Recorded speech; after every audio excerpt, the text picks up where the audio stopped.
Hello everyone and a very very good morning to all of you. So कैसे हैं सभी लोग? बढ़िया, बहुत अच्छे। एक्साइटेड आज के सेशन के लिए? आई होप यस, सभी लोग सुपर डुपर एक्साइटेड हैं। चलिए ग्रेट। तो आज का सेशन स्टार्ट करते हैं। जितने भी नए स्टूडेंट्स हैं इस चैनल पे पहली बार आए हैं, सबसे पहले इस चैनल को सब्सक्राइब ज़रूर कर लेंगे, इस वीडियो को लाइक ज़रूर कर देंगे और शेयर ज़रूर कर देंगे। स्टार्ट करते हैं वोकैबुलरी के साथ आज का सेशन। और आज का पहला वर्ड है, the very first word of the day is, just one second, and that is rapprochement. सबसे पहले तो देखो, पार्ट ऑफ स्पीच बताओ मुझे। लास्ट में MENT लग रहा है, इसका मतलब पार्ट ऑफ स्पीच क्या हो गया? नाउन। रिप्रोचमेंट का मतलब क्या होता है कि आपके रिश्ते थोड़े से खराब हो गए थे, लेकिन अब आपने क्या किया, उन रिश्तों को वापस से अच्छा बना लिया। तो दैट इज व्हाट? रिप्रोचमेंट। मीन्स रिश्ते जो हैं वापस से क्या हो गए हैं? अच्छे हो गए हैं खराब होने के बाद। तो द स्टैब्लिशमेंट और resumption of harmonious relations. Reconciliation का मतलब भी वही होता है कि आपने अपने रिश्ते अच्छे कर लिए, रीयूनियन कर लिया। डिटेंटे, सारे शब्दों का मीनिंग क्या होता है? रिश्तों को अच्छा कर लेना। एक और वर्ड होता है बहुत इंपॉर्टेंट, बहुत बार एग्जाम्स में आया है, and that is appeasement. Appeasement शब्द का मतलब भी क्या होता है कि आप क्या कर रहे हो? रिश्तों को अच्छा कर रहे हो, जिससे कि किसी भी तरह की कोई भी लड़ाई ना। एंटोनिम्स, एस्ट्रेंजमेंट, डिस्कॉर्ड, हॉस्टिलिटी, मतलब दुश्मनी कर ली है। दुश्मनी के मुझे कुछ सिनोनिम्स बता दो। मैं तेरा दुश्मन, दुश्मन तू मेरा, मैं नागिन तू सपेरा। एक सॉन्ग आप लोगों ने सुना होगा। तो दुश्मनी के सिनोनिम्स क्या क्या हो सकते हैं? एक्रिमनी, very good.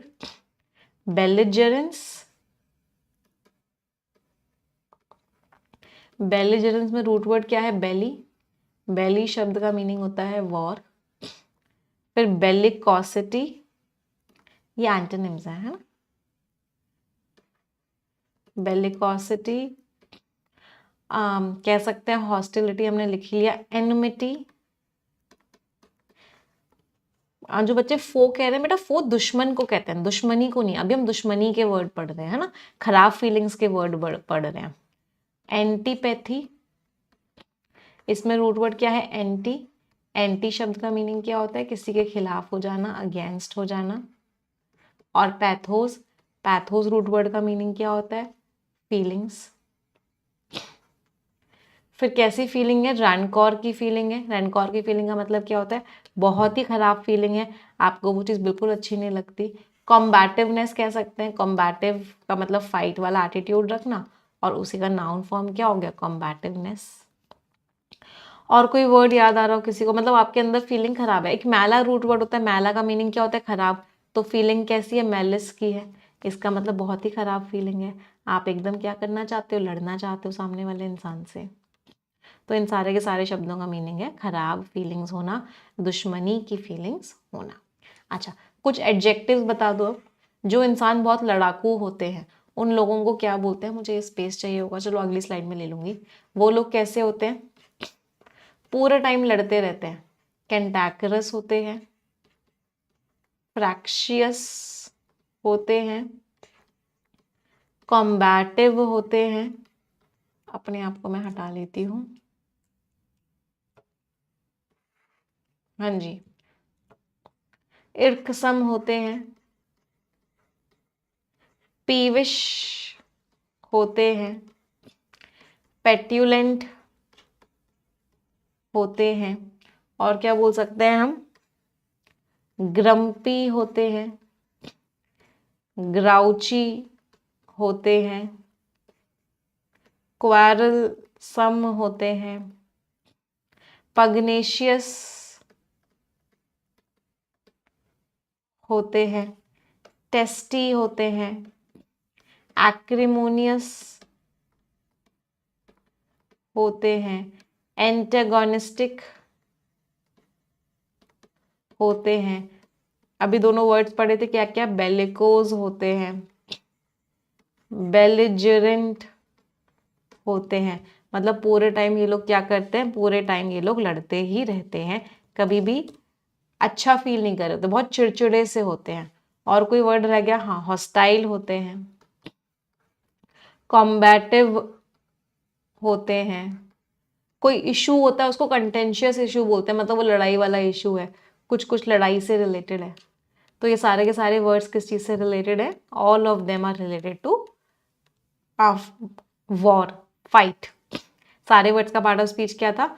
All of these words are adjectives. कि जो बच्चे कह रहे हैं क्विबल करते हैं, बिकर करते हैं, बेटा वो वर्ब फॉर्म्स है। क्विबल करना, बिकर करना, निटपिक करना,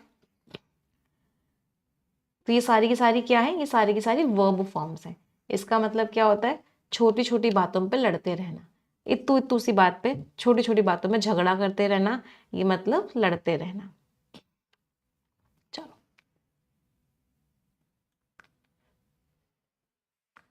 तो जो रीसेंट डिप्लोमेटिक टॉक्स हुए, डिप्लोमेटिक टॉक्स का मीनिंग क्या होता है? जो कंट्रीज के आपस में बातचीत हुई, उसने क्या दिखाया कि रिश्ते अच्छे हो रहे हैं दोनों दुश्मन कंट्रीज के बीच में। राइवल मीन्स दुश्मन कंट्रीज। डिस्प्यूट सभी को पता है, लड़ाई को डिस्प्यूट कहते हैं। पार्ट ऑफ स्पीच क्या हो गया? नाउन। तो एक तरह का क्वारल है, कॉन्फ्लिक्ट है। ऑल्टरकेशन पे डबल स्टार मार्क कर लो। ऑल्टरकेशन बहुत बार एग्जाम में आया है। इसमें रूट वर्ड क्या है? ऑल्टर। ऑल्टर शब्द का मीनिंग क्या होता है? अनदर या अदर, दूसरा। तो जब आप दो लोग आपस में लड़ रहे हो और ऐसे हाथ पैर से नहीं लड़ रहे हो, किससे लड़ रहे हो? बातों से लड़ रहे हो, बहुत ही ज्यादा गंदी वाली लड़ाई हुई है, तो उस तरह की लड़ाई को क्या बोलते हैं? ऑल्टरकेशन। एंटोनिम्स क्या हो गए? अग्रीमेंट है, हार्मनी है, पीस है, शांति है, ट्रैंक्विलिटी है। ट्रैंक्विलिटी सभी को पता है, ट्रैंक्विलिटी इज व्हाट? शांति है। सेरेनिटी है, सेरेनिटी इज व्हाट? शांति है। अच्छा, मुझे लड़ाई के कुछ वर्ड्स और बता दो। अगर लड़ाई है, इसका मतलब क्या है? फ्यूड है। फ्यूड शब्द का मतलब क्या होता है? लड़ाई है। कॉन्फ्लिक्ट है, क्वारल है। लड़ाई है मतलब रिश्ते अच्छे नहीं है, तो आपस में क्या है? डिस्कॉर्ड है। डिस्कॉर्ड शब्द का मीनिंग भी क्या होता है? लड़ाई है। फिर स्कर्मिशेस हो रहे हैं। स्कर्मिश मीन्स छोटी छोटी बातों में लड़ाइयाँ हो रही हैं। स्कर्मिशेस हो रहे हैं, लड़ाइयाँ चल रही हैं। फिर एक वर्ड होता है स्ट्राइफ। स्ट्राइफ का मीनिंग भी क्या होता है? लड़ाई है। तो दो जो लीडर्स थे, उनका पब्लिक क्वेरल हुआ, मतलब सबके सामने लड़ाई हुई। किस टॉपिक को लेके? बॉर्डर के इशू को लेके उनकी लड़ाई हुई। अच्छा, अब हम लड़ाई की बात ही कर रहे हैं तो कुछ इडियम्स भी कर लेते हैं लड़ाई के। तो झगड़े की जड़ को क्या बोलते हैं? Bone of contention. Bone of contention का मीनिंग क्या होता है? झगड़े की जड़। या फिर और क्या बोलते हैं? Apple of Discord. Apple, English में ना फ्रूट्स के बहुत सारे इडियम्स होते हैं, तो सिमिलरली लड़ाई के भी बहुत सारे इडियम्स होते हैं। तो एक इडियम जो लड़ाई का, जो फ्रूट से कनेक्टेड है, that is what? Apple of discord means झगड़े की जड़। दोनों का मतलब क्या होता है? Reason of fight. क्लियर? चलो आगे बढ़ते हैं। अगला वर्ड है टर्मोइल। टर्मोइल का मीनिंग क्या होता है? उथल पुथल मच रही है, इसका मतलब क्या है? टर्मोइल है। टर्मोइल के मुझे कुछ सिनोनिम्स बता दो। टर्मोइल है, उथल पुथल है, मीन्स क्या मच गया है? अपहीवल आ गया है, केओस आ गया है, डिसऑर्डर है, और क्या बोल सकते हैं? पैंडेमोनियम है। पैंडेमोनियम का मतलब क्या होता है? डिसऑर्डर ही डिसऑर्डर है। सब जगह हर कोई चीख रहा है, चिल्ला रहा है। कैसी स्टेट आ गई है? पैंडेमोनियम की। फिर क्या बोल सकते हैं? ट्यूमुल्ट है, टर्ब्यूलेंस है। फिर मेहेम भी एक वर्ड होता है, मीन्स उथल पुथल मच गई है। और क्या बोल सकते हैं? कमोशन है। मैं वापस आ जाती हूँ, मेरे पास स्पेस मिल गया मुझे स्क्रीन पे वापस से। हाँ, और क्या बोल सकते हैं? कमोशन है, सब एक दूसरे पर चीख रहे हैं, चिल्ला रहे हैं। अप्रोर है, सब एक दूसरे के ऊपर चीख रहे हैं, चिल्ला रहे हैं, कोई भी चीज ऑर्डर्ड नहीं है। डिसएरे है। डिसएरे का मीनिंग भी क्या होता है? कि सब एक दूसरे के ऊपर चीख रहे हैं, चिल्ला रहे हैं, सब जगह लड़ाई ही लड़ाई मची हुई है। बहुत तेज से आवाज आने को क्या बोलते हैं? क्लैमर है, मीन्स लड़ाई ही लड़ाई है। अपहीवल तो लिखा ही हुआ था यहाँ पे। सारे वर्ड्स का पार्ट ऑफ स्पीच क्या है? All of these words are nouns. सारे के सारे नाउन्स। हाँ, रक्कस है, राइट। रक्कस का मतलब भी क्या होता है? सब एक दूसरे के ऊपर चिल्ला रहे हैं, सब एक दूसरे से क्या कर रहे हैं? लड़ रहे हैं। बेडलैम है, चिल्ला रहे हैं, चीख रहे हैं एक दूसरे के ऊपर। चलो, एंटोनिम्स पीस है, स्टेबिलिटी है, ऑर्डर है, हार्मनी है, सेरेनिटी है, ट्रैंक्विलिटी है, अभी हमने पढ़ा। तो जो पॉलिटिकल उथल पुथल मची उस एरिया में, इसकी वजह से क्या हो गया? बहुत ही ज्यादा प्रोटेस्ट हुए। क्यों? क्योंकि जो पॉलिटिकल उथल पुथल मची हुई थी। अगला वर्ड है आउटरेजियस। अच्छा पार्ट ऑफ स्पीच बता दें मैंने आपको इसका, ये सारे के सारे वर्ड्स क्या थे, नाउन्स थे, ठीक है। अगला वर्ड है आउटरेजियस, लास्ट में OUS लग रहा है, पार्ट ऑफ स्पीच क्या हो गया, एडजेक्टिव। तो कोई चीज़ अगर आउटरेजियस होती है इसका मतलब वो चीज़ क्या होती है, बहुत ही खराब है, मतलब it's a very negative word, बहुत ही नेगेटिव टोन का ये शब्द है, बहुत ही खराब है। स्कैंडलस है मतलब बहुत ही घुटाले वाली है, डिसग्रेसफुल है, अपॉलिंग है, बहुत ही खराब है। फिर एक वर्ड होता है हीनस है, हीनस का मीनिंग क्या होता है, बहुत खराब है। सॉर्डिड है, सॉर्डिड मीन्स बहुत ही घिनौनी है, बहुत ही खराब है। एग्रेगियस है, बहुत ही ज्यादा खराब है। एट्रोशियस है, बहुत ही खराब है। तो ये सारे के सारे वर्ड्स किस चीज के हैं, खराब चीज के हैं, मीन्स कि वो चीज बिल्कुल भी सहने वाली भी नहीं है। एक और वर्ड होता है ऑबनॉक्शियस है, ब्लेटेंट है, शेमफुल है, मीन्स हद से ज्यादा खराब है वो चीज।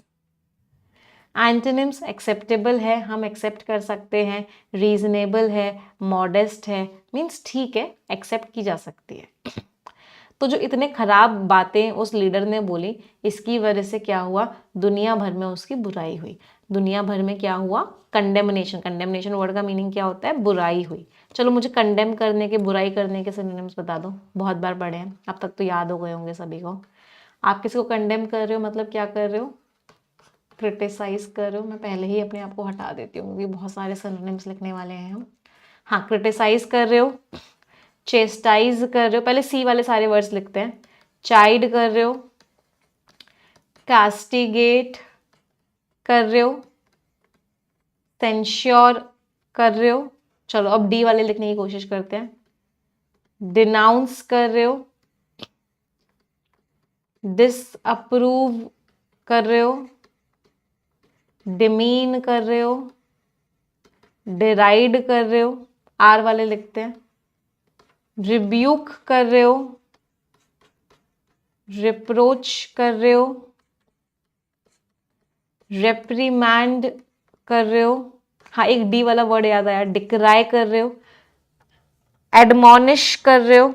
एडमोनिश का मतलब क्या होता है, डांटना उस इंसान को। फिर वो सारे वर्ड्स आ जाएंगे, स्कॉफ, जियर, स्नियर, जाइब, मॉक, टॉन्ट करना। इन सारे शब्दों का मीनिंग क्या होता है कि आप उस इंसान की क्या कर रहे हो, उसको बहुत खराब खराब बोल रहे हो, उसकी बहुत ही ज्यादा क्या कर रहे हो, उसकी बहुत ही ज्यादा बुराई कर रहे हो। और कोई वर्ड याद आ रहा है, रीबफ कर रहे हो, राइट। रीबफ करने का मीनिंग भी क्या होता है, उसको खराब खराब बोल रहे हो। हाँ, स्लैंडर कर रहे हो, राइट। विलीफाई कर रहे हो, मेलाइन कर रहे हो, उसकी इमेज आपने खराब कर दिया। इमेज को मतलब क्या कर दिया, टार्निश कर दिया है। इमेज आपने उसकी बहुत ही ज्यादा खराब कर दिया, उसको इतना खराब खराब बोला है। रिडिक्यूल कर रहे हो, रिडिक्यूल का मतलब क्या होता है, उसका सबके सामने मजाक उड़ा रहे हो, सबके सामने उसको। हाँ, लेम्बास्ट कर रहे हो, लेम्बास्ट का मतलब क्या होता है, उसको खराब खराब बोल रहे हो सबके सामने। फिर कुछ idiom and phrases, chew out कर दिया आपने उसे, पुल अप कर दिया, रीड द रायट एक्ट, खराब बोला, टीयर डाउन कर दिया, टेक टू टास्क, मीन्स क्या किया, उसको बहुत ही ज्यादा खराब खराब बोला, उसकी बहुत ही ज्यादा क्या करी, बुराई करी। हाँ, बिरेट कर दिया, राइट। सबका मीनिंग क्या होता है, किसी की बुराई करना। पुल अपार्ट कर दिया, राइट।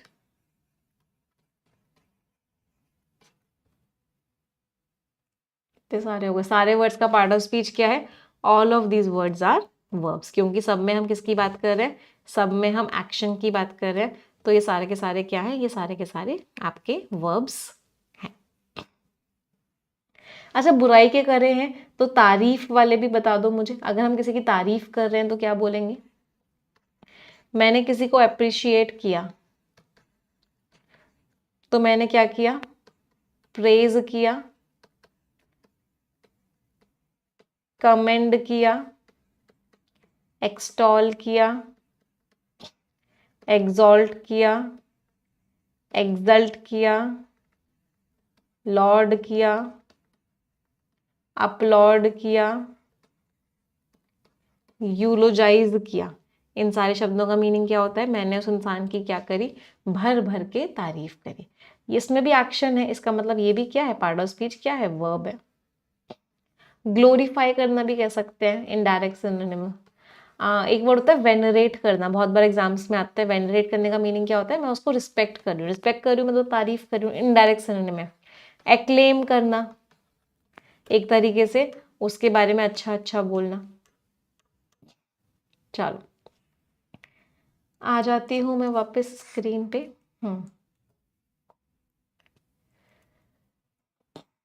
अगला वर्ड है एक्सपैट्रिएट्स। एक्सपैट्रिएट्स कौन होते हैं? जो लोग अपनी कंट्री छोड़ के बाहर रहते हैं, उनको हम क्या बोलते हैं? एक्सपैट्रिएट्स। अच्छा, एक्सपैट्रिएट की हम बात कर रहे हैं तो दो वर्ड्स में डिफरेंस समझ लेते हैं, बहुत बार एग्जाम में आता है। एक होता है इमिग्रेंट्स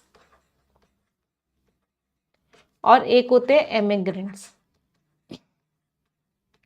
इमिग्रेंट और एमिग्रेंट में डिफरेंस क्या होता है? एमिग्रेंट होते हैं अपनी कंट्री छोड़ के जाते हैं, और इमिग्रेंट होते हैं किसी और कंट्री में एंटर करते हैं। तो आई मतलब इन, एम ई मतलब ई मतलब एग्जिट। तो इमिग्रेंट और इमिग्रेंट में डिफरेंस क्या हो गया? तो अगर मैं अमेरिका के अंदर की बात कर रही हूँ तो अमेरिका में बहुत सारे इमिग्रेंट्स हैं, मतलब वो इंडिया छोड़ के अमेरिका गए हुए हैं, तो अमेरिका के अंदर इमिग्रेंट्स हैं। और वही लोग इंडिया के क्या हैं? इंडिया के इमिग्रेंट्स हैं, क्योंकि वो इंडिया छोड़ के गए हैं। तो जब छोड़ के जाने की बात हो रही होती है तो हम उनको इमिग्रेंट बोलते हैं। जब किसी और कंट्री में एंट्री की बात हो रही होती है, इन जाने की बात हो रही होती है, तो हम उनको इमिग्रेंट्स बोलते हैं। अच्छा, उनको हम डायस्पोरा भी बोलते हैं। इमिग्रेंट्स क्या होगा? एक तरीके से डायस्पोरा भी होगा। डायस्पोरा शब्द का मीनिंग क्या होता है? किसी कंट्री के लोग जो दूसरी कंट्री में रह रहे हैं। तो इंसान एक ही है, अगर आप समझोगे ना, इंसान एक ही है। इमिग्रेंट भी वही है, इमिग्रेंट भी वही है, बस कॉन्टेक्स्ट का डिफरेंट है। इंडिया छोड़ के जाने की बात कर रहे हैं उनकी, तो वो इमिग्रेंट हो गए इंडिया के लिए। अमेरिका एंटर करने की बात कर रहे हैं तो अमेरिका के लिए वो इमिग्रेंट हो गए। याद रहेगा डिफरेंस।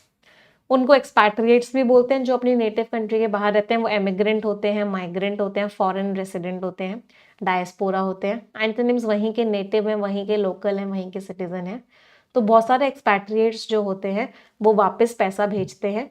क्यों? अपनी कंट्री को अपनी फैमिली को सपोर्ट करने के लिए वो खूब सारा पैसा वापस भेजते हैं। अच्छा, नेटिव का एक बहुत इंपॉर्टेंट सिनोनिम होता है, and that is indigenous. Indigenous शब्द का मीनिंग क्या होता है? कि वो इंसान वहीं का है। एक और वर्ड होता है एबॉर्जिनल। एबॉरिजिनल शब्द का मीनिंग भी क्या होता है? कि वो इंसान वहीं का है। चलो अगले वर्ड पे आते हैं। Next word is decisive. Last में आईवी लग रहा है, पार्ट ऑफ स्पीच क्या हो गया? एडजेक्टिव। मैम सीजीएल के लिए परफेक्शन इनफ है बेटा, मोर देन इनफ है। आप परफेक्शन एडिटोरियल में रेगुलरली आओ, आपको पेपर बहुत ईजी लगेगा। सीजीएल का तो हद से ज्यादा ईजी लगेगा। कोई चीज जो आपको एक रिजल्ट दे, कंक्लूसिव हो, क्रूशियल हो, डिटरमिनिंग हो। इनडेसिसिव हो, अनसर्टेन हो, इनकंक्लूसिव हो, कोई रिजल्ट ना दे, तो उसकी जो डेसिसिव लीडरशिप थी उससे कंपनी ने उस लीडरशिप ने कंपनी को हेल्प किया कि वो उस प्रॉब्लम से बाहर निकल सके। क्रूशियल की बात करिए, मुझे क्रूशियल के कुछ सिनोनिम्स बता दो। क्रूशियल का मतलब क्या होता है? Important, very good. Vital, essential, indispensable,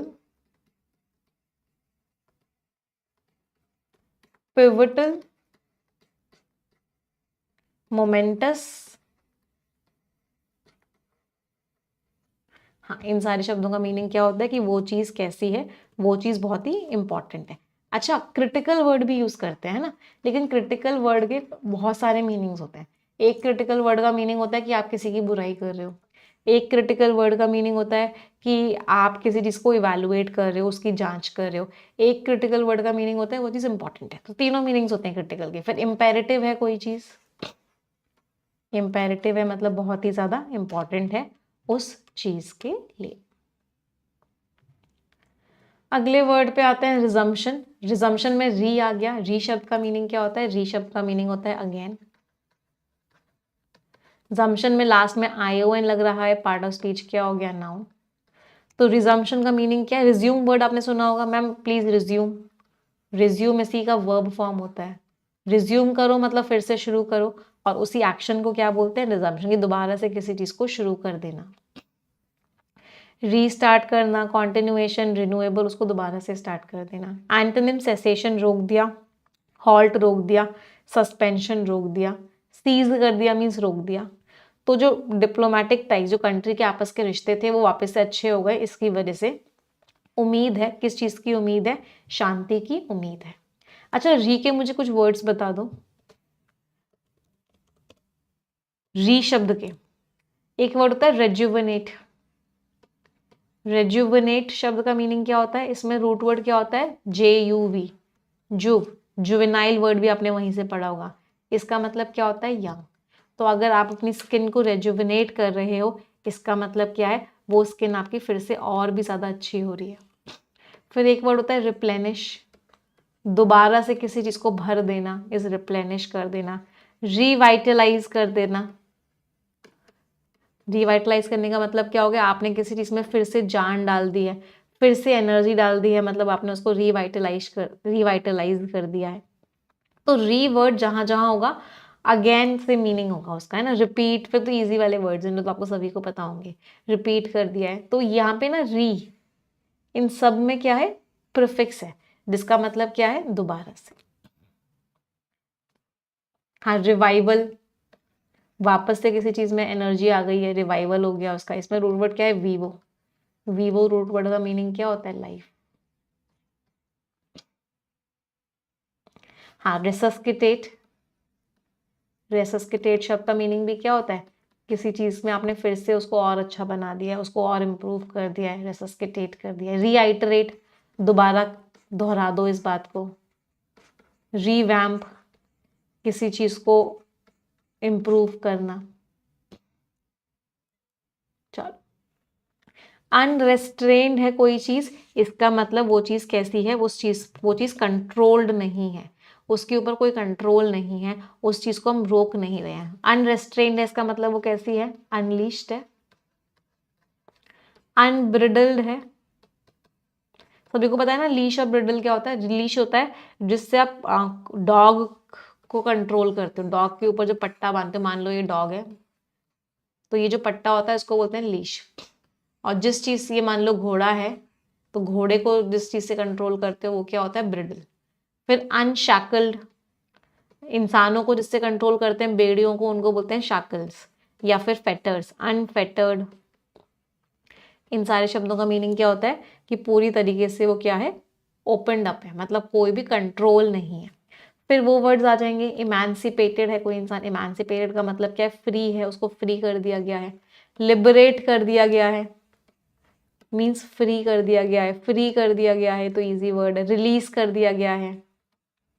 फिर रिलीज करने के और भी बहुत सारे वर्ड्स होते हैं, फॉर एग्जाम्पल याद करो, एब्जॉल्व कर दिया गया है, एक्विट कर दिया गया है, एग्जॉनरेट कर दिया गया है, विंडिकेट कर दिया गया है, एक्सकल्पेट कर दिया गया है, उसको क्या दे दिया गया है? लीवे दे दिया गया है। लीवे शब्द का मतलब क्या होता है? उस इंसान को फ्रीडम दे दिया गया है कि आज से तुम क्या हो? आज से तुम फ्री हो, अब हम तुम्हारे ऊपर किसी भी तरह का तुम्हें बांध के नहीं रखेंगे, मतलब उसे फ्री कर दिया है। तो इन सारे शब्दों का मीनिंग क्या होता है? कि आपने उस इंसान को, अनरेस्ट्रेन्ड है वो इंसान, फ्री है, अनचेक्ड है, अनइनहिबिटेड है। एंटोनिम्स, रेस्ट्रेन्ड है, कंट्रोल्ड है, लिमिटेड है। तो उसका जो अनरेस्ट्रेन्ड एंथुजियाज्म था, इतना ज्यादा जोश था उसके अंदर प्रोजेक्ट को लेके, वो कैसा था? कंटेजियस था। कंटेजियस का मीनिंग क्या है? बहुत तेजी से क्या हो रहा था? फैल रहा था। हाँ, एमनेस्टी दे दी गई है। एमनेस्टी का मीनिंग भी क्या होता है? माफी दे देना। माफी दे देने का मतलब क्या? उसको फ्री कर दिया गया, पार्डन कर दिया गया है, माफी दे दी गई है। पार्डन मीन्स माफी दे दी गई है। क्लेमेंसी दे दी गई है, क्लेमेंसी मीन्स मर्सी, माफी दे दी गई है, क्लेमेंसी दे दी गई है, right.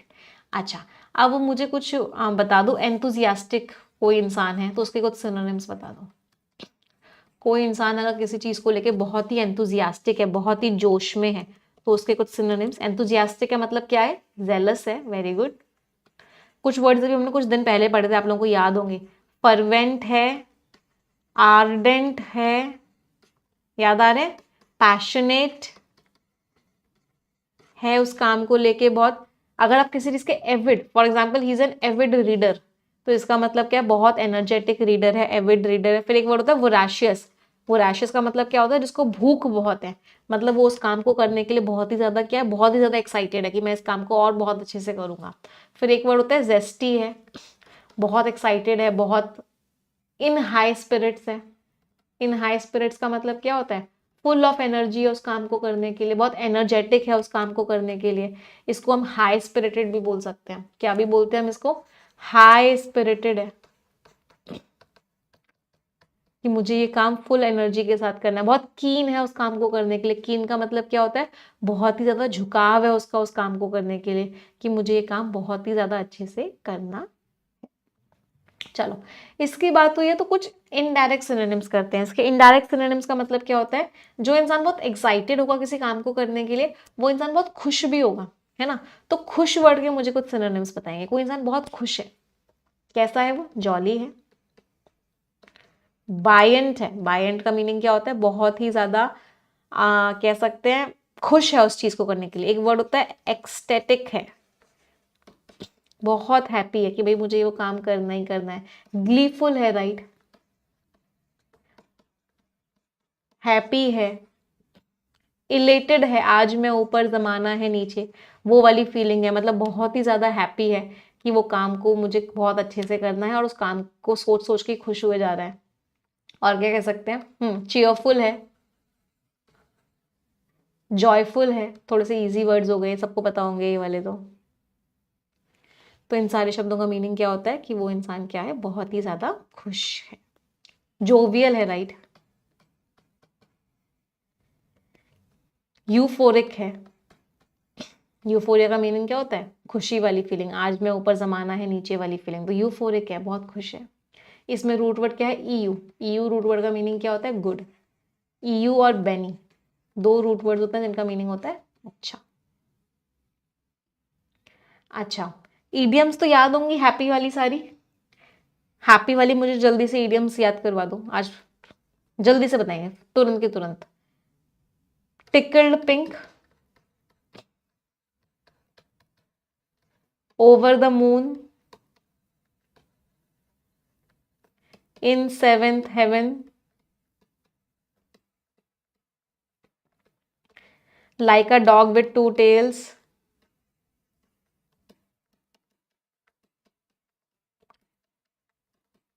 happy as Larry,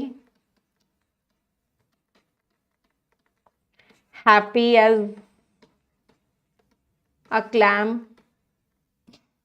cloud9। वो इंसान क्या करेगा, टाउन को रेड पेंट कर देगा, मतलब बहुत ही इंजॉय करने वाला है। Will paint the town red on cloud9। लिख लिया ना, ऑन cloud9 नहीं लिखा, हाँ ऑन क्लाउड लिख तो लिया, ऑन cloud9। हाँ, तो इन सारे शब्दों का मीनिंग क्या होता है कि वो इंसान क्या है, वो इंसान बहुत ही ज्यादा खुश है। Walking in air, right. If you are walking in air मतलब आप क्या हो, बहुत ही ज्यादा खुश हो। कंडेमनेशन अभी हमने पढ़ा ही, बुराई करना, कंडेम करना था, उसी का नाउन फॉर्म है कंडेमनेशन। पार्ट ऑफ स्पीच क्या हो गया, नाउन। हाँ, green from year two year, right, वो भी खुश होने का है। तो आप किसी की बहुत ही ज्यादा बुराई कर रहे हो, क्रिटिसाइज कर रहे हो, डेनंशिएशन मतलब बहुत ही ज्यादा बुराई कर रहे हो, सेंश्योर बहुत ही ज्यादा बुराई। एंटोनिम्स, तारीफ के भी हमने वर्ड्स पढ़ लिए, तारीफ कर रहे हो, अप्रूवल, एंडोर्समेंट, सपोर्ट कर रहे हो। तो सरकार के जो एक्शन है वहां से दुनिया भर ने उस एक्शंस की क्या करी, दुनिया भर ने उस एक्शंस की बुराई करी। तो कंडेमनेशन इज बुराई करना। रुइनस, लास्ट में OUS लग रहा है, पार्ट ऑफ स्पीच क्या हो गया, एडजेक्टिव। तो कोई चीज जो बहुत ही ज्यादा तबाही कर दे वो चीज कैसी है, रुइनस है। कैटास्ट्रॉफिक है, डेवस्टेटिंग है, डिजास्ट्रस है। कैटा और कैला दोनों रूट वर्ड्स का मतलब क्या होता है, तबाही, डिजास्टर। एंटोनिम्स क्या हो गए, सक्सेसफुल है, फॉर्चुनेट है, बेनिफिशियल है, अच्छी है, बेनिफिशियल है। कंड्यूसिव है, कंड्यूसिव मीन्स आपके लिए अच्छी है, फेवरेबल है। तो मिलिट्री ने जो एक्शंस लिए उस रीजन में, इसके बहुत ही नेगेटिव रिजल्ट्स हुए, डिजास्टर्स कॉन्सिक्वेंसेज हुए, बहुत ही तबाही मचा देने वाले इम्पैक्ट उस चीज का पड़ा। मुझे रुइनस वर्ड के कुछ सिनोनिम्स बता दो जल्दी से। रुइनस का मतलब है जो चीज तबाही मचा दे, तो वो चीज कैसी है, कैटाक्लाइजमिक है, एपोकैलिप्टिक है, एपोकैलिप्टिक एक बार एपोकैलिप्टिक की स्पेलिंग चेक कर देना, क्या है एपोकैलिप्टिक, एपोकैलिप्टिक, हाँ एपो लिख लिया, कैले लिख दिया, अच्छा एक second, apocalyptic, this is the spelling. हाँ एपोकैलिप्टिक है, और क्या बोल सकते हैं हम, कैटास्ट्रॉफिक है, कैलेमिटस है, राइट लिख लेते हैं एक बार जल्दी से, कैटास्ट्रॉफिक है, कैलेमिटस है, तबाही मचा रही है। अच्छा तो यहाँ पे सारे डेंजरस वाले भी आ जाएंगे, है ना, डेंजरस के हमने कल परसों बहुत सारे पढ़े थे, मुझे जल्दी से डेंजरस वाले सारे बता दो। वो चीज अगर डेंजरस है तो कैसी है, इनेमिकल है, जल्दी जल्दी बताएंगे सारे, नॉक्शियस है, नेस्टी है, परनीशियस है, पेरिलस है, मैलिशियस है, विक्शियस है, मेलेवोलेंट है, डेलेटेरियस है, डेट्रीमेंटल है, हजार्डस है, फैटल है, लीथल है, डेडली है, इंटिमिडेटिंग है, थ्रेटनिंग है, मेनेसिंग है, हार्मफुल है।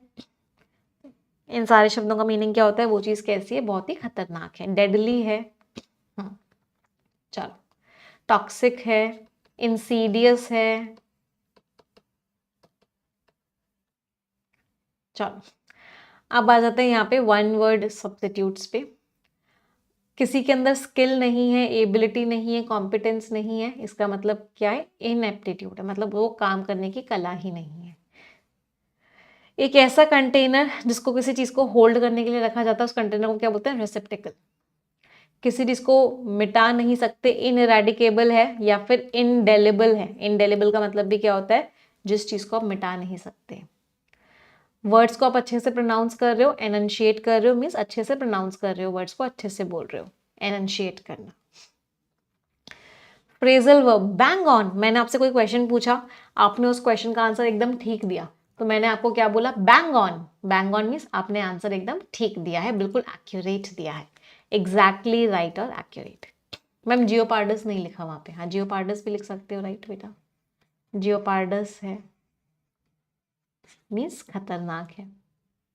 बार्गेन डाउन, बार्गेन डाउन का मतलब क्या है, बार्गेनिंग कर रहे हो, उससे कह रहे हो यार भैया पैसे कम कर लो ना, ये तो 200 रुपये का मिलता है, आप 400 रुपये का क्यों दे रहे हो, तो आपने उसको मना लिया कि वो बार्गेनिंग कर ले, उसने कर लिया। बार्ज इन, किसी जगह पे जबरदस्ती घुस जाना, या किसी कन्वर्सेशन में बीच में जबरदस्ती घुस जाना, ब्रेक इन भी कहते हैं इसको। किसी कन्वर्सेशन में आप जबरदस्ती घुस गए, किसी जगह पे जबरदस्ती घुस गए, उसके लिए ब्रेक इनटू भी बोलते हैं। आपको इनवाइट नहीं किया कि आप जबरदस्ती एंटर कर गए, you barged in. Bash in means किसी चीज को हिट कर दिया आपने, उसके ऊपर बहुत नेगेटिव इंपैक्ट डाल दिया। बैश इन का मतलब क्या है, उससे आप जाके टकरा गए और जिस चीज से आप टकराए हो वो चीज एकदम क्रश हो गई, एकदम ही बहुत ही खराब हो गई। डेंट का मतलब क्या होता है, किसी चीज के ऊपर नेगेटिव इंपैक्ट डाल देना। गाड़ी पर डेंट आ जाता है, तो डेंट मीन्स वो चीज अब ठीक नहीं है, वो चीज अपनी नॉर्मल सिचुएशन में नहीं है, नॉर्मल कंडीशन में नहीं है। ईडियम्स एंड फ्रेजेस पे आते हैं। सबसे पहला है get with the program. Get with the program का मतलब क्या है, जो जो आपको बोला जा रहा है आप उस चीज को फॉलो कर रहे हो, जिस तरीके से चीजें हो रही हैं आप उस चीज को पूरी तरीके से मान रहे हो, that means you get with the program. Accept करना, अडेप्ट करना, नए वे ऑफ डूइंग थिंग्स को, इंस्ट्रक्शंस को, एक्सपेक्टेशंस को पूरा करना, फॉलो करना। गिव वंस राइट आर्म, आप अपना सीधा हाथ किसी को दे रहे हो, मतलब आप किसी के लिए बहुत बड़ा त्याग कर रहे हो, आप तैयार हो एक बहुत बड़ा सैक्रिफाइस करने के लिए किसी इंसान को, आप अपना सीधा हाथ किसी को दे रहे हो। इमेजिन करो कितना बड़ा त्याग है, कितना बड़ा सैक्रिफाइस है। तो गिव वंस राइट आर्म का मतलब क्या है कि उस इंसान ने अपना सीधा हाथ दे दिया, बहुत बड़ा सेक्रीफाइस कर दिया, बहुत बड़ा त्याग कर दिया। Can you give me a hand, क्या तुम मेरी हेल्प कर सकते हो? किसी को हाथ देना मतलब किसी को हेल्प करना। टू हेल्प और assist someone, give someone a hand. अच्छा, एक आर्म का एक और होता है cost N arm and a leg. इसका मतलब क्या होता है? Cost N arm and a leg means कोई चीज़ बहुत महंगी है। हिंदी में बोलते हैं किडनी बेच के लेनी पड़ेगी, इंग्लिश में बोलते हैं हाथ और पैर बेच के लेनी पड़ेगी। Mean something is very expensive. कितनी एक्सपेंसिव है वो चीज़? गो अगेंस्ट द ग्रेन, इसका मतलब क्या है? जो चीज़ नॉर्मल है आप उसके अगेंस्ट जा रहे हो। तो जो चीज़ यूजुअल है, एक्सेप्टेड एक्सपेक्टेड है, एक्सेप्टेड है, मतलब जो चीज़ नॉर्मल है आप उसके अगेंस्ट जा रहे हो, means you are going against the grain. अच्छा, take something with a grain of salt, इसका मीनिंग क्या होता है? Take something with a grain of salt, इसका मतलब क्या है? आपको डाउट हो रहा है उस पर कि वो कैसा होगा। तो अगर आप किसी चीज़ पे डाउट कर रहे हो तो आप उस चीज़ को ग्रेन ऑफ सॉल्ट से लेते हो, नमक के साथ लेते हो। आपको लग रहा है ये सब्जी अच्छी नहीं बनी होगी, इसलिए पहले से आप नमक ले लेते हो कि अगर अच्छी नहीं बनी होगी तो नमक डाल के अच्छा कर लूंगा, मतलब आपको डाउट है उस पर। गो बनानास मीन्स बिल्कुल ही क्रेजी हो गए हो, बिल्कुल ही इतना एक्साइटमेंट हो गया है कि दिमाग ही यूज नहीं कर पा रहे, इतना गुस्सा आ गया कि एकदम दिमाग ही नहीं यूज पा रहे, आप क्रेजी हो गए हो, मीन्स यू वेंट बनानास। समझ आई वोकैबुलरी सभी को? येस और no my champions? Ma'am vocabulary याद ही नहीं होती है, कैसे याद होगी? रेगुलर क्लासेस में आके याद होगी। रोज रोज क्लास में आते रहो, मैं बार बार वर्ड्स को रिपीट करती रहूंगी, बार बार जैसे जैसे वर्ड आएगा उसको बताती रहूंगी, आप बार बार सुनते रहोगे, याद हो जाएगी। ये कैसे याद हुआ कि ये वाला फ्रूट एप्पल है? ये कैसे याद हुआ कि ये वाला फ्रूट ग्रेप्स है? कोई स्ट्रैटेजी लगानी पड़ी क्या? बार बार लिखना पड़ा क्या? This is Apple, this is Apple, this is Apple? नहीं, स्ट्रैटेजी नहीं लगानी पड़ी, कोई पीछे स्ट्रैटेजी थी नहीं इसकी। इसकी सिंपल सा एक लॉजिक था। आपने बहुत बार सुना लोगों को कहते हुए कि ये एप्पल है, ये एप्पल है, ये एप्पल है, मम्मी ने बोला एप्पल दे दो, पापा ने बोला एप्पल खा ले, इतनी बार सुना कि याद हो गया। तो वोकैबुलरी का यही यही तरीका है, बार बार सुनते रहोगे। अब यहाँ पे सुनाने वाली कौन हूँ? सुनाने वाली मैं हूँ। मैं आपको बार बार सुनाती रहूंगी, बार बार सुनाती रहूंगी, रोज क्लास आएगी, रोज सिनोनिम्स बताऊंगी, वो सिनोनिम 10 15 15 बार रिपीट हो जाएगा, आपको याद हो जाएगा। तो एक ही तरीका होता है वोकैबुलरी को याद करने का, and that is repeat repeat and repeat. जैसे ट्रम्प जी का डायलॉग था ड्रिल बेबी ड्रिल, वोकैबुलरी का डायलॉग क्या है? Repeat repeat and repeat. चलो, रशिया रीसेट, रशिया रीसेट हो रहा है मतलब चीज़ों को फिर से बदल रहा है, वापस से पुरानी वाली चीज़ों पे आ रहा है, मोबाइल रीसेट करते हो आप। यूएस रशिया और जो उनका सबसे पहला डिप्लोमेटिक मीन्स आपस में कंट्रियों का जो रिश्ता इंटरेक्शन होता है उसको बोलते हैं डिप्लोमेटिक इंटरेक्शन। डिप्लोमेटिक मीन्स जिसमें कंट्रीज इन्वॉल्व है। चलो, पहले आप पढ़ेंगे फिर हम समझाएंगे। Read it everyone.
पढ़ते हैं।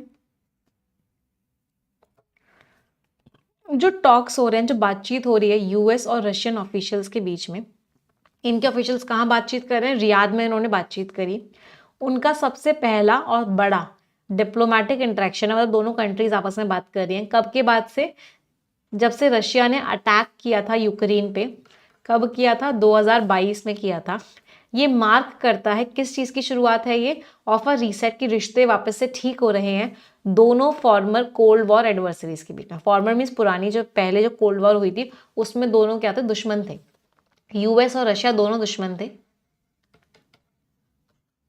यूक्रेन पे रशिया ने अटैक किया तब भी उनकी कोई बात नहीं हुई, अब फाइनली जाके उनकी बात हो रही है।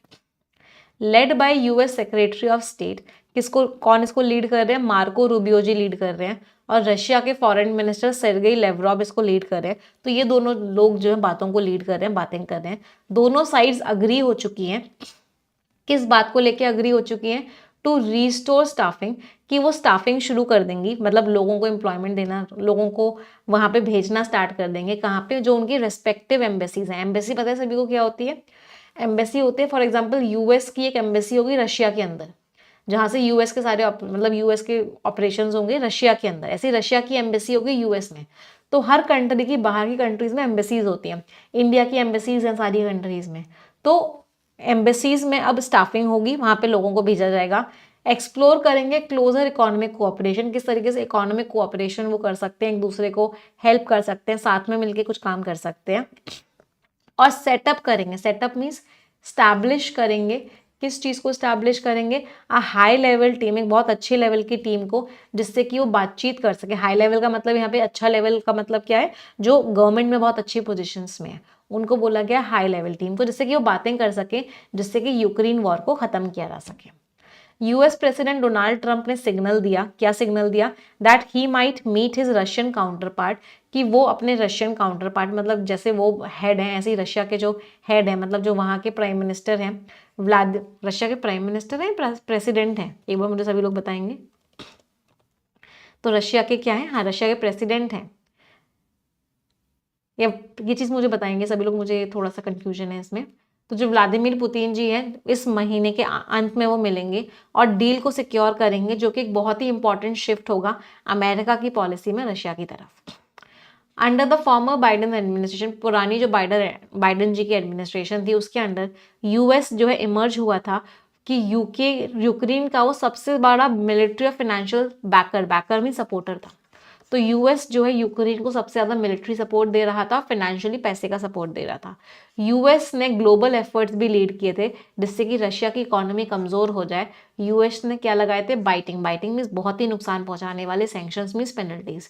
तो यूएस ने रशिया की इकोनॉमी को कमजोर बनाने के लिए बहुत ही ज्यादा क्या लगाए थे, कमजोर बनाने वाले सैंक्शंस लगाए थे, पेनल्टीज लगाई थी।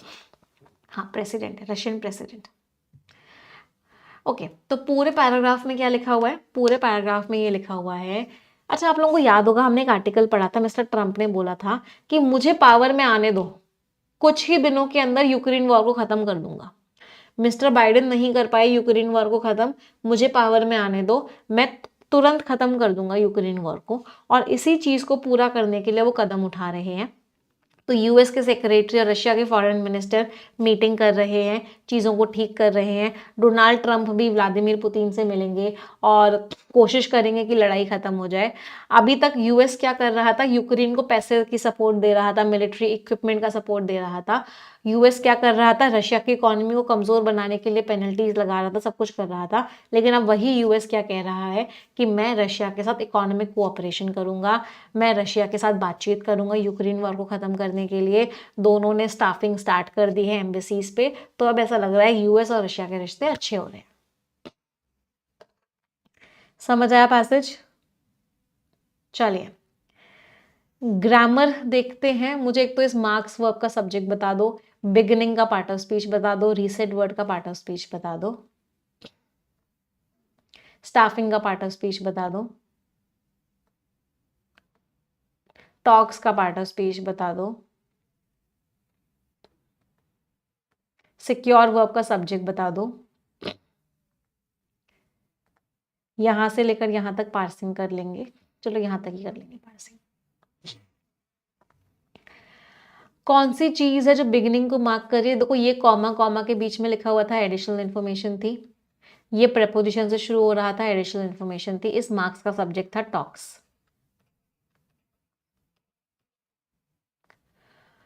तो ये जो टॉक्स हैं ये क्या कर रहे हैं, ये एक शुरुआत को मार्क कर रहे हैं। अच्छा कुछ बच्चों को ऐसा लग रहा होगा कि टॉक्स मैम प्लूरल है क्या? नहीं, टॉक्स प्लूरल नहीं है। टॉक्स शब्द का मतलब क्या होता है? कन्वर्सेशन। व्हाट इज, जब ये नाउन का रोल प्ले करता है तो इसका मीनिंग क्या होता है? कन्वर्सेशन। तो ये क्या है? नाउन है, एक डिस्कशन है, इसलिए इसको हमने सिंगुलर रखा है। अगला बिगिनिंग नाउन है। आर्टिकल हमेशा नाउन के बारे में बताता है। V1 प्लस ING है, नाउन का रोल प्ले कर रहा है, इसका मतलब इसको हम क्या बोलेंगे? इसको हम जेरेंट बोलेंगे। रीसेट आर्टिकल है, नाउन के बारे में बताएगा। Staffing, restore what? स्टाफिंग, तो फिर से ये नाउन है। V1 प्लस ING है, नाउन का रोल प्ले कर रहा है, तो ये भी क्या है? जेरेंट है। टॉक्स नाउन ही है। To start what? क्या स्टार्ट करना है? टॉक स्टार्ट करनी है, कन्वर्सेशन स्टार्ट करना है, डिस्कशन स्टार्ट करना है। सिक्योर का सब्जेक्ट क्या है? कौन सिक्योर करेगा डील को? He might meet his, he meet करेंगे और सिक्योर करेंगे, तो he might meet and he might secure, तो सिक्योर का नाउन है ही। पार्सिंग करते हैं under preposition the, article, former, adjective. Biden adjective, administration noun मान सकते हो या इस पूरे को नाउन मान सकते हो। The article, US noun, had verb, emerged verb, as adverb, Ukraine noun, biggest adjective, military adjective and conjunction, financial adjective, backer noun. The article, US noun, had verb, also adverb, led verb, global adjective, efforts noun, to preposition, weaken verb, Russia noun, economy noun, through preposition, biting adjective, sanctions noun. Scores everyone. चलो अगला paragraph पढ़ेंगे सभी लोग।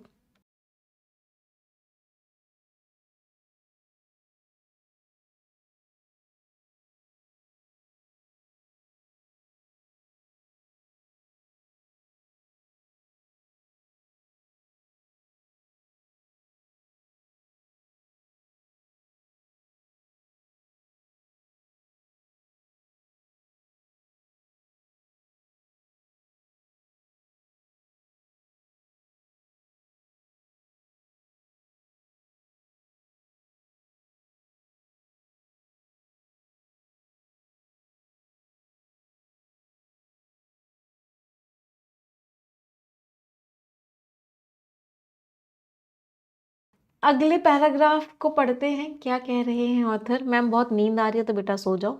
ज़रूरत क्या है पढ़ाई करने की? पढ़ने लिखने की कोई ज़रूरत नहीं होती बेटा। आराम से एक ही ज़िंदगी मिली है, एंजॉय करो, रेस्ट करो। जब तक पेरेंट्स आपको सपोर्ट कर सकते हैं फाइनेंशियली, उनका सपोर्ट लेते रहो, है ना। क्या ज़रूरत है अपने पैरों पे खड़े होने की? क्या ज़रूरत है नौकरी करने की, अर्न करने की? क्या ज़रूरत है अपने पेरेंट्स को अपनी फर्स्ट सैलरी से, अपनी आगे की सैलरी से गिफ्ट्स देने की? कोई ज़रूरत नहीं है। उनको अच्छा फील करवाने की, उनको प्राउड फील करवाने की क्या ज़रूरत है? कोई ज़रूरत नहीं है। आराम से सो, एंजॉय करो, एक ही तो ज़िंदगी है।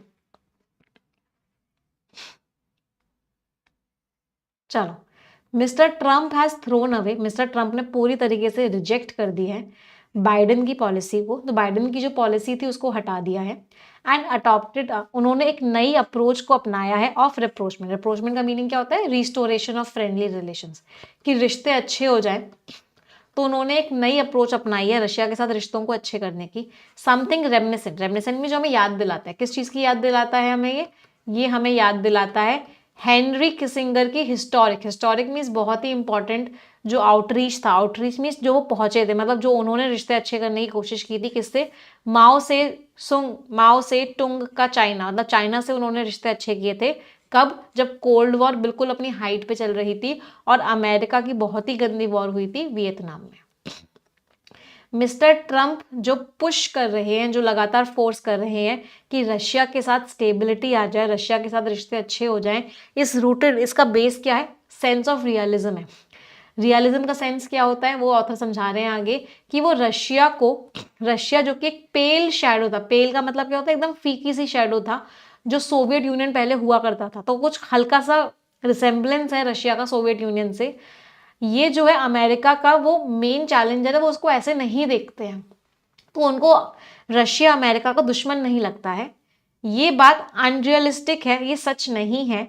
जैसा कि जो पीट हेक्सेट है, यूएस के डिफेंस सेक्रेटरी, जैसे कि उनको बोलते हैं to expect Ukraine to turn around the war. तो ऑथर ने क्या बोला कि देखो अमेरिका को ऐसा लगता है कि भाई यूक्रेन वॉर को नहीं जीत सकता, हम यूक्रेन को सपोर्ट कर रहे हैं, हम यूक्रेन को पूरे पूरे वेपन्स दे रहे हैं, पैसा दे रहे हैं, लेकिन यूक्रेन वॉर को टर्न अराउंड नहीं कर पाएगा, इसका मतलब यूक्रेन नहीं जीत पाएगा, यूक्रेन वॉर को अपने हिसाब से नहीं कर पाएगा, तो हम क्यों सपोर्ट करें यूक्रेन को, क्यों अपनी रिसोर्सेज वेस्ट करें, ये बात अनरियलिस्टिक है, रशिया से नहीं जीत पाएगा Ukraine. Mister Trump is also opposed. Mister Trump किस चीज के खिलाफ है कि वो नहीं पहुंचाना चाहते अमेरिकन हेल्प यूक्रेन को, वो नहीं करना चाहते यूक्रेन की मदद, वो फोकस करना चाहते हैं अमेरिका की रिसोर्सेज को चाइना के ऊपर। उनका फोकस किसके ऊपर है? चाइना के ऊपर। वो कह रहे मैं यूक्रेन को क्यों मदद करूं, मेरा क्या फायदा हो रहा है यूक्रेन को मदद करने से। साथ ही साथ वो एक अच्छा प्रिडिक्टेबल मीन्स सर्टेन रिश्ता बनाना चाहते हैं, अनसर्टेन ना हो, पता हो, एक अच्छा रिश्ता बनाना चाहते हैं रशिया के साथ, जो कि एक रिवर्स किसिंगर अप्रोच है, जो कि एक ऑपोजिट अप्रोच है जो किसिंगर की थी। रिवर्स किसिंगर अप्रोच है, मतलब किसिंगर की ऑपोजिट साइड से अप्रोच है। While this is the broad strategic framework, ये बड़े लेवल पे पूरा का पूरा प्लान है मिस्टर ट्रंप के रशिया रीसेट का, कि वो रशिया के साथ रिश्ते अच्छे कर रहे हैं, तो जो बेचारा, लेकिन इसमें नुकसान किसका होगा? मिस्टर ट्रंप के आने से नुकसान किसका हुआ? विक्टिम कौन है? कौन, किसको झेलना पड़ेगा बैटलफील्ड में? यूक्रेन को। यूक्रेन जो कि ऑलरेडी अपनी 20% टेरिटरीज खो चुका है और हजारों लोग यूक्रेन के मर चुके हैं इस वॉर में। तो बेसिकली पूरा पैराग्राफ क्या कह रहा है?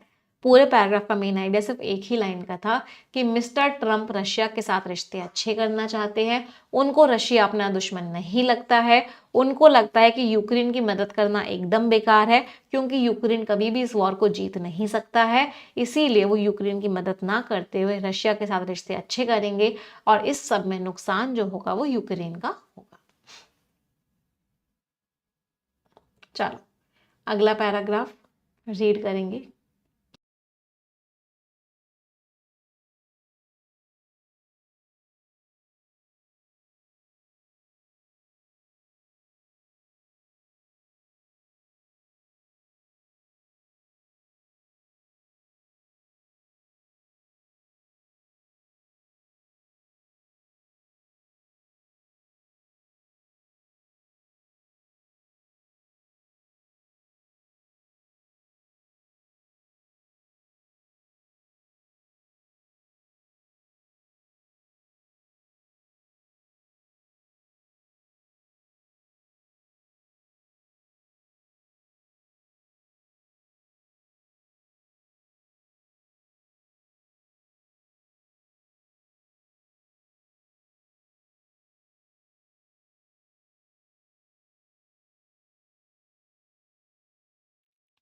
चलो आगे क्या लिखा हुआ है?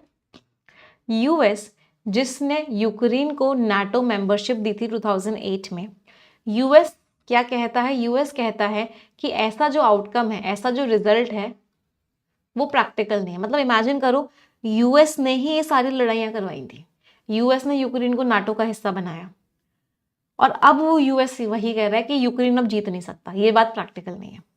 Trump administration is also ruled out, उन्होंने रूल आउट कर दिया, मीन्स कैंसिल कर दिया है सिक्योरिटी गारंटीज टू यूक्रेन। पहले वो यूएस क्या कहता था?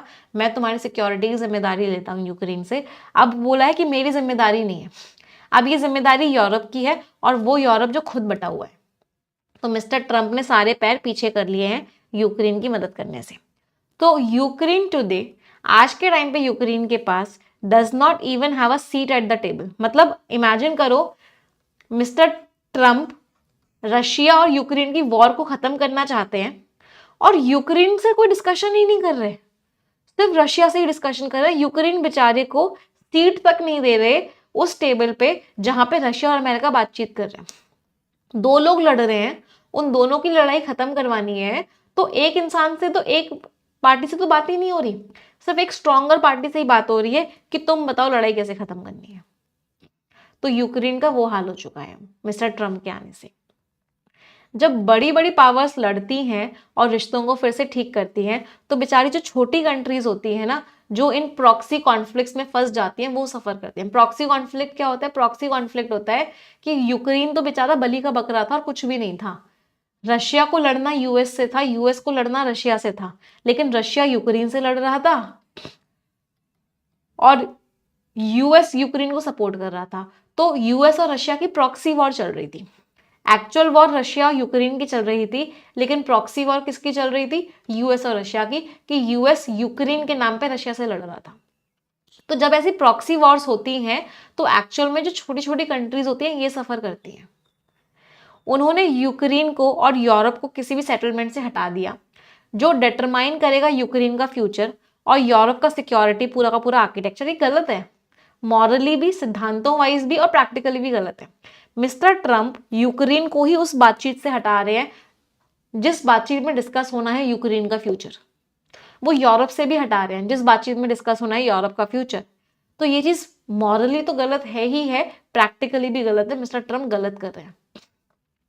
अगर Mister Trump wants to build his reset, अगर वो रिश्तों को ठीक करना चाहते हैं, उसका बेस स्ट्रांग बनाना चाहते हैं, स्ट्रांग फाउंडेशन बनाना चाहते हैं, तो ही शुड स्ट्राइव टुवर्ड्स, उनको कोशिश करनी चाहिए, स्ट्राइव मीन्स कोशिश करनी चाहिए, टुवर्ड्स द सेटलमेंट, एक ऐसा सेटलमेंट करना चाहिए जो कि एक्सेप्टेबल हो सारी पार्टीज को, सिर्फ रशिया के फेवर में नहीं। यूएस को भी एक्सेप्टेबल होना चाहिए, रशिया को भी एक्सेप्टेबल होना चाहिए, यूरोप को भी एक्सेप्टेबल होना चाहिए और यूक्रेन को भी एक्सेप्टेबल होना चाहिए। तो अगर वो एक्चुअल में कुछ ऐसा करना चाहते हैं तो चारों पार्टीज को वो चीज़ एक्सेप्टेबल होनी चाहिए, तभी वो जो सोल्यूशन है वो लंबा टिक पाएगा, ऐसा ऑथर ने बोला। समझ आया पैसेज सभी को? टोन एनालिटिकल तो है ही, इंफॉर्मेटिव एनालिटिकल हमेशा होते, कॉशनरी भी है कि मिस्टर ट्रंप जो कर रहे हैं उसको उन्हें सोच समझ के करना चाहिए। चलो क्वेश्चंस पर आते हैं, देखते हैं कितने लोगों को पैसेज समझ में आया। First question for all,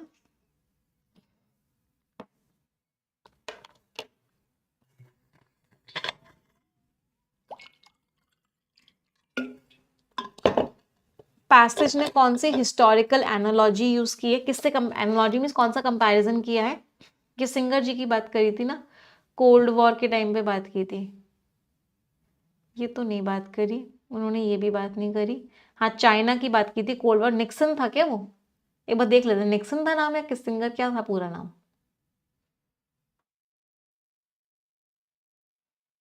Something reminiscent of Henry Kissinger's historic outreach to Mao Zedong, China at the height of the Cold War.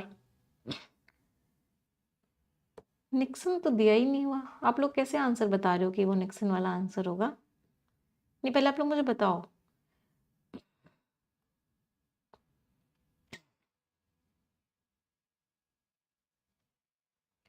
अपने हिसाब से थोड़ी ना आंसर देना होता है, या अपनी जनरल नॉलेज को यूज करके थोड़ी ना आंसर देना होता है, पैसेज के हिसाब से देना होता है। ये निक्सन एडमिनिस्ट्रेशन कहाँ से आ गया? इसकी भी बात नहीं, तो answer is E, none of the above, कोई भी आंसर नहीं है। नेक्स्ट क्वेश्चन, आंसर बताएंगे?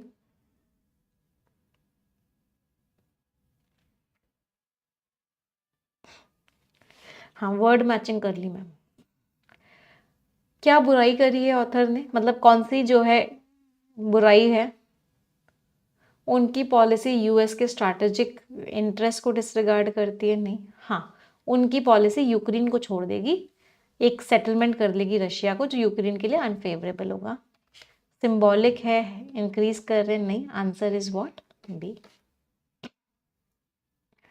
नेक्स्ट क्वेश्चन, प्राइमरी रीजन क्या है? मेन रीजन क्या है? मेन रीजन ये कह रहे हैं कि मैं रशिया से लड़ना ही नहीं चाहता, रशिया मेरे लिए कोई खतरा ही नहीं है, रशिया मेरे लिए कोई खतरा ही नहीं है। अब मैं क्यों रशिया को से लड़ूं, मैं क्यों यूक्रेन को हेल्प करूं रशिया से लड़ने में? रशिया मेरे लिए कोई खतरा ही नहीं है अब। तो उनको लगता है रशिया अब एक बहुत बड़ा खतरा नहीं है। अब मुझे, मेरा जो मेन खतरा है वो चाइना है, मेरा जो मेन खतरा है वो चाइना है, रशिया नहीं है अब मेरा खतरा। तो मैं रशिया से क्यों लड़ूं? मैं लड़ना ही नहीं चाहता। यूक्रेन को पनिश करना चाहते हैं? नहीं, वो एक स्ट्रैटेजिक अलायंस बनाना चाहते हैं रशिया के साथ जिससे कि चाइना अकेला हो जाए? नहीं, वो पूरी तरीके से यूरोपियन कॉन्फ्लिक्ट से अपना विड्रॉ करना चाहते हैं, इन्फ्लुएंस नहीं। आंसर इज, समझ आया पैसेज सभी को? चलिए आ जाते हैं स्किमिंग पे। Now we will skim the passage. एक रिक्वेस्ट करूंगी सभी को, almost 4700 students are watching the session but उतने लाइक्स नहीं हैं। एक बार तुरंत की तुरंत सभी लोग सेशन को लाइक कर देंगे, तुरंत के तुरंत। क्लोजर देन एवर, जितना नज़दीक हो सकते थे उससे भी ज़्यादा नज़दीक, मतलब बहुत नज़दीक है, उतने नज़दीक आज तक पहले कभी नहीं हुए। इंडिया और कतर के बायलेटरल मीन्स 2 कंट्रीज जिसमें इन्वॉल्व हो, बोन होमी मीन्स फ्रेंडशिप। चलो देखते हैं इंडिया और कतर की फ्रेंडशिप के बारे में ऑथर बात करने जा रहे हैं। स्किमिंग करके मुझे मेन आइडिया बताएंगे। Everyone tell me the main idea.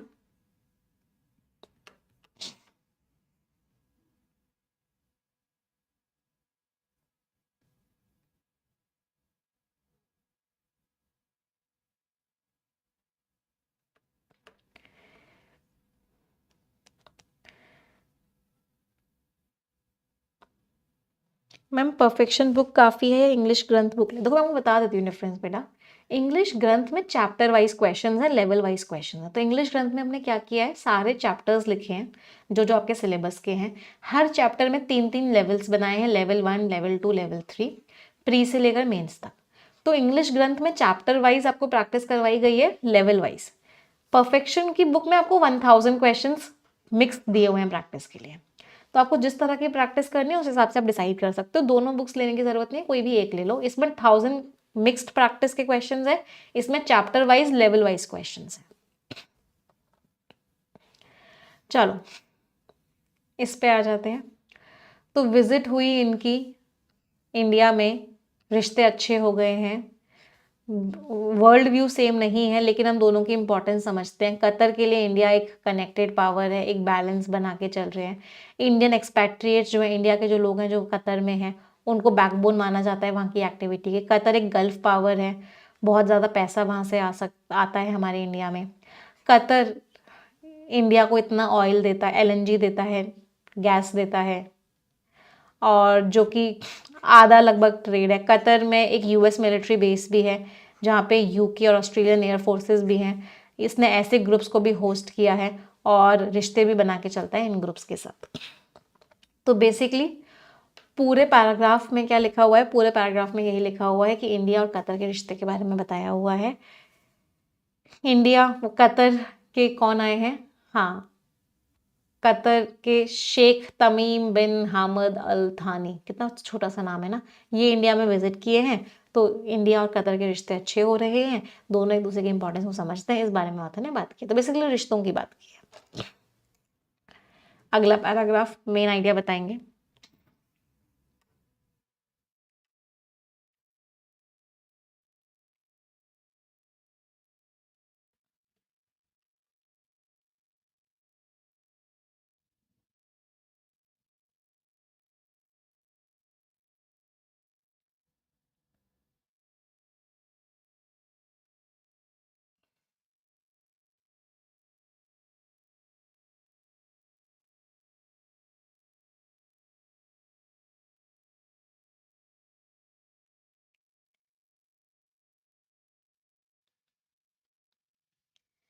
अब इनके नाम से छोटा तो मेरे घर का एड्रेस है।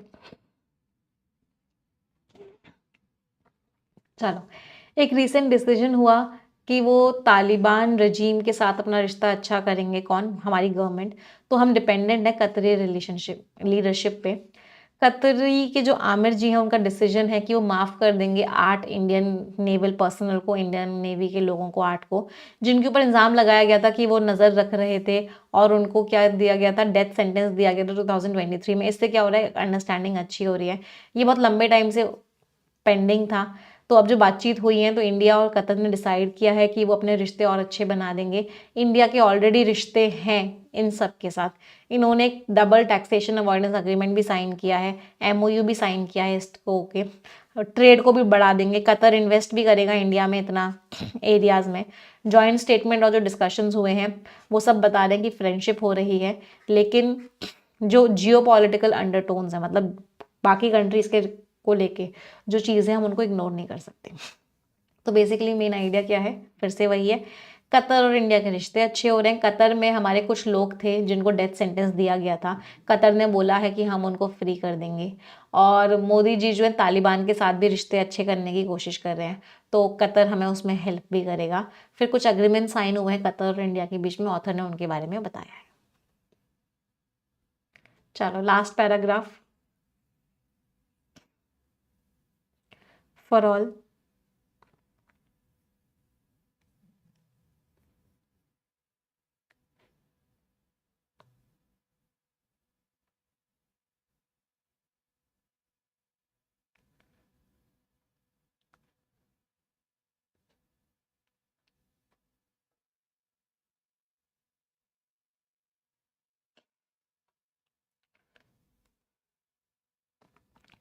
लास्ट पैराग्राफ क्या कह रहा है, ये जो विजिट हुई है कब हुई है, जब उथल पुथल मची हुई है, इसराइल और गाजा की लड़ाई चल रही है।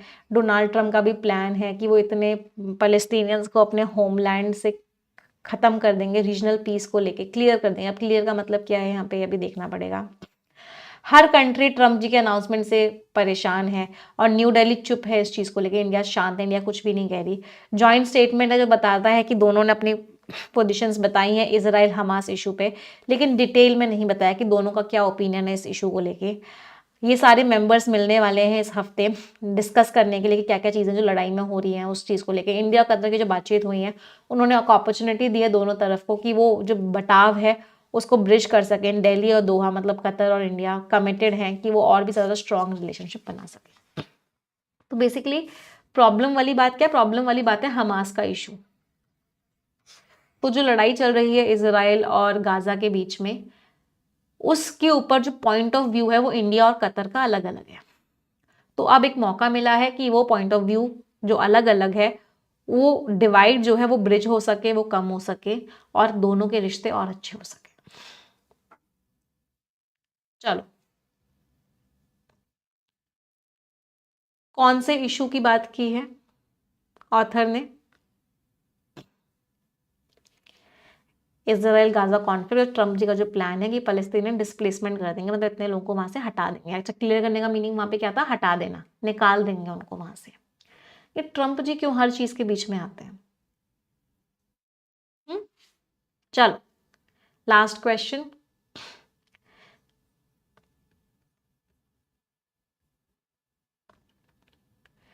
इंडिया और कतर के बीच में कौन सा, काफी सारे अग्रीमेंट्स हुए, उनमें से कौन सा एक इंपॉर्टेंट अग्रीमेंट हुआ है?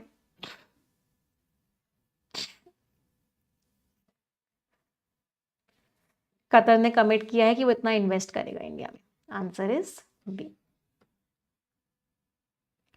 मैम चचा है वो, इसलिए सबके बीच में आते हैं। चलो मैच द कॉलम्स, देखते हैं कितने इडियम्स आपको याद हुए। गेट विद द प्रोग्राम मतलब अब आप जो चीज आपको दी गई आप उसको फॉलो करोगे। गिव वंस राइट आर्म, एक बहुत बड़ा त्याग करना। Give someone a hand, help करना किसी की। गो अगेंस्ट द ग्रेन, जो नॉर्मल है उसके खिलाफ चले जाना। गो बनाना, क्रेजी हो जाना, एक्साइटेड हो जाना हद से ज्यादा। E C D B and A. Scores everyone. चलो 10 वर्ड्स हैं, इनमें से 3 वर्ड्स का मीनिंग सभी लोग कमेंट में बताएंगे। आप सभी की जिम्मेदारी है कि आप कम से कम 3 वर्ड्स का मीनिंग कमेंट में बताएंगे ही बताएंगे। इट इज योर रिस्पॉन्सिबिलिटी, हर कोई बच्चा अपनी जिम्मेदारी पूरी करेगा। जो जो बच्चे मीनिंग्स बताएंगे उनमें से एक बच्चे को सक्सेस नो मोर इल्यूशन बुक भी गिफ्ट की जाएगी, उस बच्चे के घर वो बुक हम भिजवाएंगे। तो मेक श्योर करो कि सभी लोग कम से कम 3 वर्ड्स का मीनिंग कमेंट में लिखें ही लिखें। जिन बच्चों ने अभी तक परफेक्शन बैच को ज्वाइन नहीं किया है वो आज के आज ज्वाइन कर लेंगे इस बैच को, क्योंकि 40% का डिस्काउंट चल रहा है। ये डिस्काउंट आपको सिर्फ कल तक मिलेगा, उसके बाद ही आपको ये डिस्काउंट नहीं मिलेगा। परफेक्शन और एडिटोरियल में अगर आपको रोज आने की आदत है तो आपकी इंग्लिश बहुत स्ट्रांग हो जाएगी। 2 घंटे ऐसे होने चाहिए इंग्लिश को कि ये 2 घंटे देने ही देने। 1 महीने के अंदर आपको ड्रास्टिक इंप्रूवमेंट मिलेगा, बट उसके लिए आपको कम से कम 2 घंटे इंग्लिश को रोज देने ही देने होंगे। आप कोड लगाओगे NB40, आपको 40% का डिस्काउंट मिल जाएगा। कल तक आप इस कोड को यूज कर पाएंगे। सारे बैचेस मिलेंगे एक ही सब्सक्रिप्शन में, से अलग अलग से कोई अलग अलग बैच लेने की जरूरत नहीं है। सारे सब्जेक्ट्स पढ़ने हैं, प्रीमियम सब्सक्रिप्शन ले सकते हो, उसमें आपको सारे सब्जेक्ट्स की तैयारी करवाई जाएगी, कंप्लीट बैंकिंग एग्जाम्स की तैयारी करवाई जाएगी। यहाँ पे आपका कोड निमिषा लगेगा मैक्सिमम डिस्काउंट के लिए। ये टेलीग्राम चैनल से इनको ज्वाइन कर लो, यहाँ सारी PDF, सारी मैगजीन, सारा कंटेंट, सारा क्लास नोट्स मिल जाते हैं। कोई डाउट कोई क्वेरी हो आप हमें इस नंबर पे व्हाट्सएप करके पूछ सकते हो, या इस वीडियो के डिस्क्रिप्शन में एक फॉर्म है उस फॉर्म को फिल कर सकते हो। बट क्लासेस में रेगुलरली आओ, एक सिंगल क्लास भी मिस मत करो। अगर क्लासेस में रेगुलरली आओगे तो इंग्लिश बहुत